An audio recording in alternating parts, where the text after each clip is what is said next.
Hello எல்லாருக்கும் வணக்கம். நான் Monica, speech language pathologist and welcome back to clinic diaries episode 2. So first episode பார்த்துட்டு few parents text பண்ணியிருந்தீங்க. அதே செட் ஏதோ ஒரு பாயிண்டில் வந்து அவங்களுக்கு சில விஷயங்கள் கனெக்ட் ஆச்சு. இன்னும் 2-3 பேர் சொல்லியிருந்தீங்க அவங்களுக்கு சில விஷயங்கள் வந்து கேட்கும்போது கொஞ்சம் ரிலாக்ஸிங்காக இருந்தது. நீங்கள் இதெல்லாம் நோட் பண்ணியிருக்கீங்களா அப்படின்னு கேட்டிருந்தீங்க. 100% நோட் பண்ணாமல் எங்கே போகிறது இல்லையா? ஏன்னா அஸ் அ ஸ்பீச் பேத்தாலஜிஸ்ட் என்னோடய மெயின் ஒர்க்கே என்னென்னு கேட்டிங்கன்னா ஸ்பெஷல் நீட்ஸ் இருக்கக்கூடிய குழந்தைங்கள ட்ரீட் பண்ணுறது அண்ட் ஆல்சோ அவங்களுடைய பேரண்ட்ஸ்க்கு வந்து அவங்க என்ன நடக்குது, அவங்க வந்து என்ன ஃபேஸ் பண்ணிகிட்ருக்காங்க குழந்தைங்க. ஸோ நம்ம வந்து தெரப்பி இன்டர்வென்ஷனாக என்ன, ஸோ இதெல்லாம் எக்ஸ்பிளைன் பண்ணக்கூடியது தான் என்னுடைய ப்ரொஃபஷன் அப்படின்னு சொல்லலாம். ஓகே, ஸோ அந்த ஒரு ப்ராசஸில் வந்து நீங்கள் ஃபேஸ் பண்ணக்கூடிய விஷயங்கள், நீங்கள் என்கிட்ட கேட்காம கூட உங்களுக்கு உள்ளுக்குள்ளே இருக்கக்கூடிய சில குவாரிஸ், கன்ஃபியூஷன்ஸ் இது எல்லாமே வந்து எனக்கு தெரிஞ்ச மாதிரி நான் வந்து அண்டர்ஸ்டாண்ட் பண்ணியிருக்கிறேன்னு சொல்லலாம். ஸோ அந்த விஷயங்கள் வந்து உங்களை வந்து செய்கிறதுக்காக தான் இந்த series of clinic diaries. Okay, so என்னை பற்றி தெரியாதவங்களுக்கு ஒரு குட்டி இன்ட்ரடக்ஷன். மைசெல்ஃப் மோனிகா, நான் ஸ்பீச் லாங்குவேஜ் பேத்தாலஜிஸ்ட்டாக இருக்கிறேன். கோயம்புத்தூரில் ப்ராக்டிஸ் பண்ணிகிட்ருக்கிறேன். ஸோ இந்த ஸ்பெஷல் நீட்ஸ் இருக்கக்கூடிய குழந்தைங்களை வளர்க்குறதுங்கிறது it's not a simple thing. நான் லாஸ்ட் எபிசோடில் சொன்ன மாதிரி தான் it needs a lot of patience. Okay, and இப்போது நம்ம ஃபேமிலியில் வந்து ஒரு ஸ்பெஷல் நீட் இருக்கக்கூடிய ஒரு குழந்தைங்க இருக்காங்கன்னு வச்சுக்கோங்களேன். உதாரணத்துக்கு ஒரு ஸ்பீச் டிலே இருக்கக்கூடிய ஒரு குழந்தை இருக்கான்னு வச்சுக்கோங்களேன். ஃபேமிலியில் இன்னும் நிறைய குழந்தைங்க இருப்பாங்க. ஸோ அந்த குழந்தைங்க வந்து அதை ஃபேஸ் பண்ணியிருக்காது. ஓகேங்களா? ஸோ அதனால் இந்த அம்மாவுக்கு வந்து எதை வச்சு அந்த குழந்தைய வளர்க்குறது, எதை வச்சு அந்த குழந்தைய புரிஞ்சுக்கிறதுங்கிறது எல்லாமே வந்து இந்த அம்மாவுக்கும் ஃபஸ்ட்டு டைம். ஓகேங்களா? கிராண்ட் பேரண்ட்ஸ்க்கும் சொல்லி கொடுக்குற அளவுக்கு அவங்களுக்கும் இந்த குழந்தைங்கள வளர்த்த எக்ஸ்பீரியன்ஸ் வந்து இருக்காது. ஓகே, ஸோ அவங்க ஃபேஸ் பண்ணக்கூடிய சேலஞ்சஸ் வந்து ரொம்ப அதிகம். ஓகே, நான் மிகப்படுத்தவே இல்லை, ரொம்ப ரொம்ப அதிகம். அண்ட் அவங்க ஃபேஸ் பண்ணக்கூடிய சில விஷயங்கள் சொசைட்டியில் அப்படிங்கிறது வந்து நம்மளால் ரொம்ப வெளிப்படையாக பேசக்கூட முடியாது. ஏன்னா 100% சொசைட்டி நல்லாவே மாறி இருக்கு, நல்ல ஒரு விதமாக மாறுது. பட் ஆனால் வி ஆர் ஸ்டில் அண்டர் அந்த ஒரு ப்ராசஸ் தான், மாறிக்கொண்டே இருக்குது அப்படிங்கிற ஒரு ப்ராசஸில் தான் நம்ம இருக்கிறோம். ஓகேங்களா? ஸோ இந்த பேரண்ட்ஸ்க்கு வந்து அவங்க ஃபேஸ் பண்ணக்கூடிய சில விஷயத்தை இன்னொருத்தங்க கிட்ட சொன்னால் கூட அவங்களுக்கு எல்லாருக்கும் புரியுமான்னு கேட்டிங்கன்னா கூட I don't think they will understand. Okay, so என்னோட இந்த ஜேர்னி ஆஃப் எக்ஸ்பீரியன்ஸில் வந்து உங்களுக்கு சப்போர்ட்டிவான சில விஷயங்கள் என்னென்ன இருக்குது, நீங்கள் ஃபேஸ் பண்ணக்கூடிய ரியாலிட்டி என்னென்ன, அதை வந்து ரொம்ப சக்ஸஸ்ஃபுல்லாக ஓவர் கம் பண்ண சில ஃபேமிலிஸ் பற்றின சில ஸ்டோரிஸ். அண்ட் உங்களுக்கு சில டைம் தோணும்ல யார்கிட்டையாவது புலம்புனா கூட ஓகேவாக இருக்கும்னு. ஸோ உங்களோட சைட்லேருந்து அதை நான் பண்ண போகிறேன். Okay, so that is what this clinic diary series. Okay, so இப்போது வித்தவுட் டிலே நம்ம எபிசோட் 2க்குள்ளாடி போயிடலாம். ஸோ இந்த எபிசோட் 2ல் நம்ம பார்க்குறது வந்து ஒரு குட்டி ஸ்டோரி தான். ஓகேங்களா? இன்ஃபேக்ட் சொல்ல போனோன்னா இந்த ஒரு இன்சிடெண்ட் தான் என்னோடய லைஃப்பில் என்னுடைய ப்ரொஃபஷன் பற்றின ஒரு பெர்ஸ்பெக்டிவே மாற்றிச்சு அப்படின்னு சொல்லலாம். ஓகே, ஸோ இந்த விஷயம், இந்த ஸ்டோரி வந்து எப்போ நடக்குதுன்னு கேட்டிங்கன்னா ஒரு 12-13 வருஷம் முன்னாடி. ஓகே, அரவுண்ட் லைக் ஒரு 2011-12 அந்த ஒரு டைமில். ஸோ பை தென் நான் பெங்களூரில் என்னுடைய யூஜி செகண்ட் இயர் பக்கம் நான் பண்ணிகிட்ருக்கிறேன். ஓகே, ஸோ அந்த டேஸ் வந்து யூஸ்வலி எங்களுக்கு என்னோடய ஸ்கெடியூல், என்னோடய ரொட்டீன் எப்படி இருக்கும்னா காலையில் வந்து கிளாஸஸ் நாங்கள் அட்டென்ட் பண்ணணும். அதுக்கப்புறமாட்டி வந்து நாங்கள் ப்ராக்டிஸ்க்கு போகணும். அதாவது நாங்களோட சீனியர்ஸ் வந்து கேசஸ் எடுக்கிறத நாங்கள் வந்து அப்சர்வ் பண்ணணும், அவங்களுக்கு நாங்கள் ஹெல்ப் பண்ணணும். So this is the thing. Okay, so அன்றைக்கி அதே மாதிரி என்னுடைய கிளாஸஸ் வந்து போயிட்டு இருந்துச்சு. முடித்ததுக்கப்புறமா நான் இங்கே ஹாஸ்பிட்டல் வர்றேன். ஸோ அங்கே இருக்கக்கூடிய கேஸ் ஃபைல்ஸ் எடுத்துகிட்டு சீனியர்கிட்ட நான் போகணும். ஸோ பார்க்கும்போது I was little late. So அதனால் எல்லாமே வந்து வெரி திக் ஃபைல்ஸாக இருந்துச்சு. ரொம்ப ஈஸியாக இருக்கிறது தான் தின் ஃபைல்ஸாக இருக்கும். Okay, see as a student perspective நம்ம என்ன நினைப்போம், ஈஸியாக முடிச்சுட்டு கிளம்பணுன்னு தான் நினைப்போம். ஸோ அந்த மாதிரி நானும் ஒரு தின் ஃபைலுக்காக தேடி அலைஞ்சிட்டே இருந்தேன். எனக்கு கிடைக்கவே இல்லை. ஸோ எனக்கு வந்து ஒரு திக் ஃபைல் தான் கிடைச்சிது. சரி, ஓகே போகலான்னு சொல்லிட்டு அதை எடுத்துகிட்டு என்னோடய சீனியர்கிட்ட போகிறேன். உள்ளுக்குள்ளே ஒரு பயம், எதுக்கு இதை எடுத்துகிட்டு வந்தீங்கன்னு சொல்லுவாங்களோன்னு. பட் ஆனால் she is an amazing senior. So she said, பரவாயில்லையே நீங்கள் திக் ஃபைல் எடுத்திருக்க, good, I think you will learn something new today அப்படின்னு என்னை பார்த்து சொன்னாங்க. அதாவது நீ புதுசாக இன்றைக்கி ஏதோ கற்றுக்க போகிற போல இருக்குது அப்படின்னு சொன்னாங்க. நானும் ஓகே அப்படின்னு சொல்லிட்டு உள்ளே போகிறேன். ஸோ உள்ளே போனால் கேஸ் ஃபைல்குள்ளாடி எக்கச்சக்கமான scans, reports and everything. So as a newbie எனக்கு வந்து நிறைய டேர்ம்ஸ் எல்லாம் வந்து அப்போ தெரியாது. ஸோ அதில் இருக்கக்கூடிய டேர்ம்ஸ், மெடிக்கல் டேர்ம்ஸு, அப்புறம் ஸ்கேன்ஸ் எப்படி கார்லேட் பண்ணுறது, இது எல்லாமே என்னோடய சீனியர் எனக்கு சொல்லிக் கொடுக்குறாங்க. நான் அது எல்லாமே பார்த்துட்டு நான் என்னோடய நோட் பேடில் நான் எழுதி எழுதி எழுதி மனப்பாடம் பண்ணிகிட்ருக்கிறேன். ஸோ இந்த கேஸ் ஃபைல் பார்த்ததுக்கப்புறம் தான் இனி நம்ம வந்து குழந்தையும் பேரண்ட்டையும் கூப்பிட போகிறோம். ஓகேங்களா? ஸோ இதுவே ஆல்மோஸ்ட் வந்து ஒரு 45 மினிட்ஸ் ஆகிருக்கும். அதுக்கப்புறம் தான் நம்ம பேரண்ட்டை கூப்பிடுறோம். ஸோ நான் போய் குழந்தையோட நேம் கூப்பிடுறேன். அப்போ ஒரு அம்மா இருந்தாங்க. ஷீ வில் பி அரவுண்ட் ஒரு 35. ஓகே. ஸோ இந்த குழந்தையுடைய கேஸ் ஃபைலில் வி ஐடென்டிஃபைட் தட் குழந்தைக்கு குளோபல் டெவலப்மெண்டல் டிலே இருக்குது. அதாவது ஒரு ஸ்பீச் டிலே மட்டும் கிடையாது, மோட்டார் டிலே, நடக்கிறது, எந்திக்கிறது, இது எல்லாமே வந்து குழந்தைக்கு டிலே இருக்குது. கூடவே வந்து ஸ்பீச் டிலே, கம்யூனிகேட்டிவ் டிலேவும் குழந்தைக்கு இருக்குது அப்படிங்கிறது. அண்ட் ஆல்சோ குழந்தைக்கு வந்து எபிலிப்சி அப்படிங்கிற ஒரு விஷயம், அதாவது சீஷஸ், ஃபிக்ஸ்ன்னு சொல்லுவோம் இல்லையா? ஸோ அதுதான். ஸோ அந்த ஒரு கண்டிஷன் இருக்குது. குழந்தை இஸ் அண்டர் மெடிகேஷன் அப்படிங்கிறது. ஸோ நான் உள்ளே போகும்போது ஷீ இஸ் 7 இயர்ஸ். ஸோ அவங்க அம்மா வந்து அப்படியே அந்த குழந்தைய சேர்லேருந்து தூக்குறாங்க நான் பேர் கூப்பிடும்போது.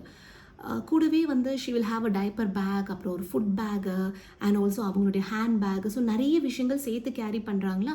ஸோ நான் குடுகுடுன்னு போயிட்டு I said, ma'am I can help அப்படின்னு சொல்லிட்டு நான் போகிறேன். நான் போனது திடீர்னு she looked at me and she said, I can handle அப்படின்னாங்க. எனக்கு ஒரு மாதிரி பக்குன்னு ஆகிடுச்சு. Okay, see by then I will be around ஒரு 19 இயர்ஸ் அந்த மாதிரி தான். ஐ வாஸ் லைக், ஏன் இவங்க இவ்வளோ அரகண்டாக பேசுகிறாங்க, அவர் கொஞ்சம் சத்தமாக வந்து கத்திட்டாங்க. ஸோ எனக்கு வந்து ரொம்ப ஒரு மாதிரி சங்கட்டமாக போயிடுச்சு. அந்த ஒரு வயசுக்கு வந்து அது கொஞ்சம் ஒரு மாதிரி வருத்தமாக இருந்தது. ஓவர் எக்ஸ்பீரியன்ஸ் வி அண்டர்ஸ்டூட், அது என்னோட அறியாமை தான் அப்படிங்கிறது. ஸோ அவங்க நிறைய ஃபேஸ் பண்ணியிருப்பாங்க. போக போக வந்து அவங்க இது ஒரு ஸ்ட்ரென்த்தாக கன்சிடர் பண்ண ஆரம்பித்தாங்கங்கிறது எனக்கு அப்புறம் தான் புரிய ஆரம்பிச்சது. பட் ஆனால் அப்போ எனக்கு ரொம்ப அப்செட்டிங்காக தான் இருந்தது. ஸோ நான் ஓகே மேம் சொல்லிட்டு நான் உள்ளே வந்துட்டேன். அவங்க உடனே வராங்க. ஸோ அவங்க எல்லா திங்ஸ் எல்லாம் எடுத்துகிட்டு உள்ளே அவங்க எப்படியும் வந்துட்டாங்க. வந்து அவங்க சேரில் உட்காந்தாச்சு. என்னுடைய senior, she's a Kannada speaker, இவங்க வந்து Tamil speaker. Okay, so I can handle both the language. So அதனால் இவங்க கன்னடாவில் கேட்க நான் வந்து ஒன்றுன்னா அவங்களுக்கு தமிழில் கேட்டு நான் வந்து ஆன்சர்ஸ் அவங்க சைட்லேருந்து நான் வாங்குகிறேன். ஸோ அந்த டைமில் ரொம்ப பயந்து நம்ம ஆல்ரெடி ஒரு விஷயம் இப்போ தான் நமக்கு நடந்திருக்கு. ஸோ அதனால் கொஞ்சம் ஒரு பயத்தில் தான் நான் கேட்டுட்ருக்கிறேன். சம்ஹவ் எப்படியோ அதை மேனேஜ் பண்ணிட்டேன். பட் ஆனால் அவங்க சைடில் இருந்து அந்த ஆன்சர்ஸ் வர வைக்கிறதுங்கிறதே இட் வாஸ் லிட்டில் டஃப். கொஞ்சம் டஃப்பாக தான் இருந்தாங்க. Okay, she then smile it is. எல்லா கேள்விக்கும் வந்து ரொம்ப குட்டி குட்டி ஆன்சர்ஸ் தான் அவங்க வந்து சொல்லியிருந்தாங்க. சில கொஸ்டின்ஸ் நம்ம கேட்கும்போது ஷி செட், அது ரிப்போர்ட்டில் இருக்கே அப்படின்னு சொல்லியிருந்தாங்க. ஸோ இது எல்லாமே வந்து ஒரு பயமாகவே இருக்குது. பட் ஆனால் என்னோடய சீனியர் வந்து ரொம்ப ரொம்ப க்ளீனாக வந்து செஷன் வந்து ஹேண்டில் பண்ணாங்க. அசஸ்மெண்ட் வந்து ரொம்ப கிளியராக வந்து பண்ணாங்க. ஆல்மோஸ்ட் ஒரு 1.5 hour பக்கம் வந்து நமக்கு அசஸ்மெண்ட்டே ஆகிருக்கும். அதோடைய ரிசல்ட்ஸ் எல்லாமே வந்து அதுக்கப்புறம் எக்ஸ்பிளைன் பண்ணிகிட்டு இருக்கிறாங்க. ஓகே, ஸோ அந்த ஒரு பாயிண்டில் வி பீன் வாட்சிங் ஹர். அவங்க சைடில் இருந்து எந்த டவுட்ஸு, கொஸ்டின்ஸ் எதுவுமே இல்லை. கேட்குறதுக்கு முன்னாடியே நாங்கள் வந்து வளன்னு எல்லாமே வந்து கொட்டிகிட்ருக்குறோம். ஓகே, முடிஞ்சிருச்சு, அந்த அசஸ்மெண்ட் முடிஞ்சிருச்சு. சூப்பர்வைசர்கிட்ட நாங்கள் கூட்டிகிட்டு போகணும். ஸோ போகும்போது டக்குன்னு அவங்க என்னை பார்த்துட்டு அப்படி பார்த்தாங்க. எனக்கு என்னடான்னு ஒரு பயமாயிடுச்சு. பார்த்தா ஷி ஆஸ்க்ட் மீ, இவ்வளோ எக்ஸ்பிளைன் பண்ணிங்கல்ல, என்னைக்காவது என் குழந்தை என்னை அம்மான்னு கூப்பிடுமா, அதுக்கு ஆன்சர் இருக்கா அப்படின்னு கேட்டாங்க. என்ன சொல்கிறது இல்லையா? அவ்வளோ நேரம் நாங்கள் வந்து அவ்வளவு எக்ஸ்பிளைன் பண்ணியிருக்கோம். ஓகேங்களா? கேட்குறதுக்கு முன்னாடி ஆன்சர் பண்ணியிருக்கோம். ஆனால் அவங்க என்கிட்ட கேட்ட கேள்வி வந்து it's a very simple question. என்னோட குழந்தை வந்து என்ன அம்மான்னு என்னைக்காவது சொல்லிடுவாளா இல்லையான்னு தான் கேட்டாங்க. இட்ஸ் அ குட்டி எஸ் ஆர் நோ கொஸ்டின் தான். But we didn't had an answer. Okay, so அதுதான் இந்த ப்ராசஸில் இருக்கக்கூடிய ஒரு பெரிய ஒரு ஆன்சர் இல்லாத ஒரு கேள்வி. ஓகே, நம்மளால் ஸ்ட்ரெயிட்டாக ஆமான்னா எப்போ அதுக்கான ஆன்சர்ஸ் வந்து we really don't have it. Okay, and she மெல்ல she opened up and she said, this is not my first assessment ma, இது என்னோட 11வது அசஸ்மெண்ட். அண்ட் ஆல்சோ என்னோட ஃபேமிலி வந்து is a joint family. we have almost 20 members. எல்லாருமே first assessment வந்தாங்க, அடுத்த அசஸ்மெண்ட்டுக்கு ஒரு 15 பேர் வந்தாங்க, அதுக்கு அடுத்த அசஸ்மெண்ட்டுக்கு ஒரு 10 பேர் வந்தாங்க. போக போக போக கடைசி இப்போ நானும் என் குழந்தையும் மட்டும்தான் இருக்கிறோம். அவ்வளோ புரிஞ்சுக்கிட்டவங்களே அப்படி தான் இருக்கிறாங்க. ஸோ இதுதான் என்னுடைய ஜேர்னிமா அப்படின்னாங்க. வெரி ஹார்ட் இல்லையா? ஐ நோ அது அவங்களோட மட்டும் ஜேர்னி கிடையாது. அது பார்க்குற நிறைய பேரண்ட்ஸோடைய ஜேர்னி வந்து அதுவாக தான் இருக்கும். ஓகே, சில பேரண்ட்ஸ் வந்து என் குழந்தை எப்போ அம்மான்னு கூப்பிடாதா அப்படிங்கிறதில் இருப்பீங்க. சில பேரண்ட்ஸ் வந்து என் குழந்தை என்னைக்காவது ஸ்கூல் போயிட்டு வந்து இன்றைக்கி யார் வந்தாங்க கிளாஸில், உன் ஃப்ரெண்டு பேர் என்ன அப்படின்னு கேட்கக்கூடிய கேள்விக்கு பதில் சொல்லிடாதா அப்படின்னு இருப்பீங்க. இன்னும் சில பேரண்ட்ஸ் வந்து என்னைக்காவது என் குழந்தை கையை விட்டுட்டு நடக்க மாட்டானா அப்படின்னு இருப்பீங்க. ஓகே, ஸோ இது எல்லாமே வந்து ஒரு நியாயமான கேள்விகள் தான். ஓகே, ஆனால் என்னென்னா you don't have a date அப்படிங்கிறது தான் உண்மைங்க. புரியுதுங்களா? ஐ சி நிறைய ஃபேமிலிஸ் வந்து சில இடத்துல போகும்போது தேசே லைக் இன்னும் 2 மாதத்தில் குழந்தைக்கு வந்து ட்ரீட்மெண்ட் முடிஞ்சிடும், குழந்தை நடக்க ஆரம்பிச்சிடுவான், பேச ஆரம்பிச்சிடுவான்னு சொல்லுவாங்க. ஸோ அங்கே போய் நீங்கள் நிறைய டைம் அண்ட் மணி இன்வெஸ்ட் பண்ணுறீங்க. எண்ட் ஆஃப் த டே வந்து அது நடக்கிறது இல்லை. ஓகே, ஏன்னா அப்படி ஒரு விஷயம் கிடையாது. ஓகே, ஸோ இது நான் என்னை பற்றி மட்டும் சொல்லலை, ரொம்ப ரொம்ப எக்ஸ்பீரியன்ஸ்டான என்னோட இந்த இவ்வளோ வருஷம் ஜேர்னியில் நான் ரொம்ப நல்ல கிளினிஷியன்ஸ், என்னோட நிறைய கைட்ஸ் இருக்காங்க. ஸோ அவங்களெல்லாம் நான் பார்த்து சொல்கிறேன், no one can answer that question. அது உண்மையாக பண்ணக்கூடிய யாராலையும் அதோடைய ஆன்சர் வந்து சொல்லவே முடியாது. கண்டிப்பாக ஒன் திங் ஐ கேன் கேரண்டியும், உங்கள் குழந்தை வந்து முன்னோக்கி தான் போயிட்டு இருக்கும். ஓகே, உங்கள் குழந்தை எப்போவுமே வந்து பின்னோக்கி வராது. ஓகேங்களா? மேக்ஸிமம் மெடிக்கல் கண்டிஷன்ஸ் எதுவும் இல்லாமல் ஜஸ்ட் டிலேஸ் தான் இருக்கக்கூடிய குழந்தைங்க கண்டிப்பாக வந்து பின்னோக்கி டக்குன்னெல்லாம் போகாது. அவ்வளோ ரிக்ரெஷனுங்கிறது 1 or 2 கேசஸில் மட்டும்தானே தவிர மேக்ஸிமம் குழந்தைங்களுக்கு அது இருக்கிறது கிடையாது. ஓகே, ஸோ அதனால் கண்டிப்பாக there will be a progress. Okay, so அதனால் நீங்கள் பயப்படாதீங்க. So I wanted to say this one thing to you.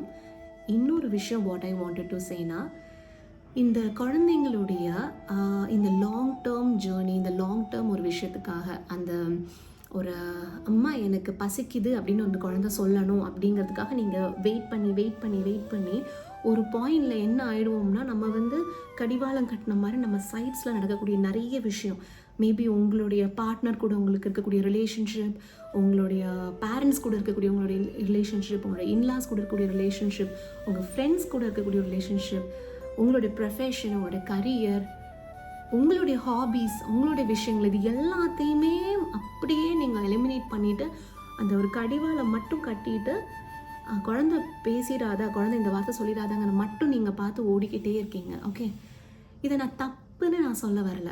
ஓகேங்களா? பட் ஆனால் வந்து நீங்கள் அதை அப்படி போகும்போது அந்த இடத்துல யார் யார் அஃபெக்ட் ஆகுறாங்க அப்படின்னு பார்த்தீங்கன்னா, ஃபஸ்ட்டு நீங்கள் தான், அடுத்தது உங்கள் குழந்தை. ஸோ நம்ம வந்து நிறைய ஃபேமிலிஸை எங்கிட்ட கேட்பாங்க, மேம் 2 மாதமாக நாங்கள் வந்து தெரப்பி வந்துட்டுருக்கோம், குழந்தை இன்னுமே வந்து அம்மா வான்னு சொல்லலையே, அம்மா மட்டும்தானே சொல்கிறான் அப்படின்னு சொல்லுவாங்க. ஓகே, ஸோ அதை மட்டும் நீங்கள் பிடிச்சிட்டு இருக்கும்போது வாட் ஐ ஆஸ்க்னா, முதல்ல இருந்ததுக்கு நேம் கால் ரெஸ்பான்ஸ் இப்போ இம்ப்ரூவ் ஆயிருக்கா மேம்? ஆமாம் மேம், இம்ப்ரூவ் ஆயிருக்கு. குழந்தை இப்போ பாயிண்ட் பண்ணுறானுங்களா? ஆமாம், பாயிண்ட் பண்ணுறான். மித்த குழந்தைங்க கூட போகிறானுங்களா, விளையாடுறதுக்கு ட்ரை பண்ணுறானா? ஆமாம், கொஞ்சம் இப்போ தான் அவன் ட்ரை பண்ண ஆரம்பிக்கிறான். குழந்தை வந்து நீங்கள் பேசும்போது ஐ கான்டாக்ட் கொடுக்குறானா மேம்? ஆமாம், கொடுக்குறான். இப்போ எவ்வளவு அழகான இந்த ஒரு விஷயத்தெல்லாம் நீங்கள் மறந்துட்டீங்க. அந்த குழந்தை அச்சீவ் ஆகக்கூடிய நிறைய விஷயத்தை வந்து நிறைய பேரண்ட்ஸ் வந்து கவனிக்க மறந்துடுறீங்க. செலிப்ரேட் பண்ணணும் அப்படிங்கிறதே வந்து தெரியாமல் போயிடுது. கவனிக்கல, சொன்னாலும் செலிப்ரேட் பண்ணுங்கிறது தெரியல. எல்லா பேரண்ட்ஸை பற்றி நான் சொல்லிடுச்சு, it's not a blame or something. அது நீங்கள் புரிஞ்சுக்கோங்க. இப்போது நான் ஒரு பாயிண்ட் சொல்லும்போது மேபி உங்களுக்கு வந்து ஆமாம் இல்லை அப்படின்னு ஒரு பாயிண்ட் உங்களுக்கு தோணும்ல, that gives you lot of relaxation. புரியுதுங்களா? ஆமாம் இல்லை சொன்னாப்புல குழந்தையோட ஐ கான்டாக்ட் இம்ப்ரூவ் ஆயிருக்கு, ஓகே நம்ம கரெக்டாக தான் இருக்கிறோம். ஏன்னா நம்மளை தட்டி கொடுக்கறதுக்கு எல்லாருக்கும் வந்து ஒரு பர்சன் இருக்க மாட்டாங்க. ஓகே, சில சமயம் வந்து நம்மளே தான் நம்மளை தட்டிட்டு போய்கிட்டே இருக்கணும். கரெக்டாக? ஸோ அதனால் கண்டிப்பாக வந்து இந்த ஒரு மைல் ஸ்டோன்ஸ், குழந்தையுடைய நல்ல விஷயங்கள், அவனுடைய அந்த சேஞ்சஸ், இது எல்லாமே வந்து நீங்கள் மெல்ல மெல்ல பார்த்துட்டே வரணும். ஓகே, ஸோ பார்த்துட்டு வந்தீங்கன்னா உங்களுக்கு ரொம்ப ஈஸியாக இருக்கும். புரியுதா? ஸோ அந்த ஒரு விஷயமும் உங்களுக்கு சொல்லணும்னு நினச்சேன். அண்ட் பிஃபோர் ஐ எண்ட் ஒரு நல்ல விஷயத்தோடு முடிக்கிறேன். நான் சொன்ன ஸ்டோரியில் இருந்த அந்த குழந்தை அவங்க அன்றைக்கி அசஸ்மெண்ட்காக மட்டும் வரலை, they continued with us. So she was taking physiotherapy வெளியே எடுத்துகிட்டு இருந்தாங்க, ஆக்குபேஷன் தெரப்பி, ஸ்பீச் தெரப்பி எல்லாமே அவங்க ஸ்டார்ட் பண்ணாங்க.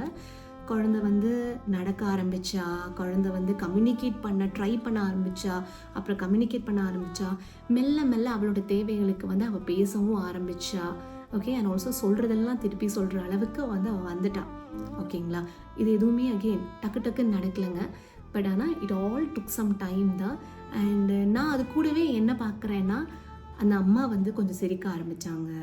அவங்க அம்மா வந்து மெல்ல மெல்ல அவங்களுடைய work she use to stitch.